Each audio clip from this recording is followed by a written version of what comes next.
Niaraka tamin'ny tety moa zany en tant que parlementaire misy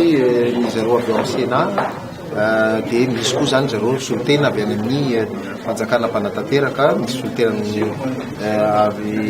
ministère maromaro to raha tsy teny fa tsy zareo amin'ny aménagement du territoire, ny industrie, ny économie, ny agriculture teo daholo ny ministère sectoriel izay tokony hoe andray anjara zany amin'le conférence zay ho atao ary io moa zany ny tamin'le tafatafa teo dia hitanareo fa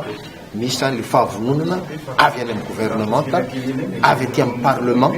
hiaraka hifarindona amin'izareo amin'ny sehatra tsy miaraka zany amin'ny fampandrosoana any Madagasikara ary fanatanterahana an'izao tetikasa zao. Efa mifampiresaka moa zany amin'izao fotoana zao fa atsoaty zay ny tena mamoaka le tena listra rehefa tena mandefa ny confirmation zany. Ina moa zany tena andrasana amin'le andrasana amin'ity moa zany dia mazava ho azy ny hoe mba ahafahany zany rehefa omena anazy zany ny élément rehetrarehetra, ny élément stratégique, ny élément juridique sy ny ohatran'izany, ny contexte, ny opportunité dia mba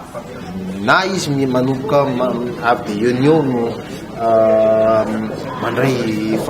fanapa-kevitra na hoe amin'ny fotoana zay tsy dia ela loatra mandray fanapa-kevitra mikasika amin'le hoe fidirany na ahoana amin'izao tetikasa zone économique spéciale.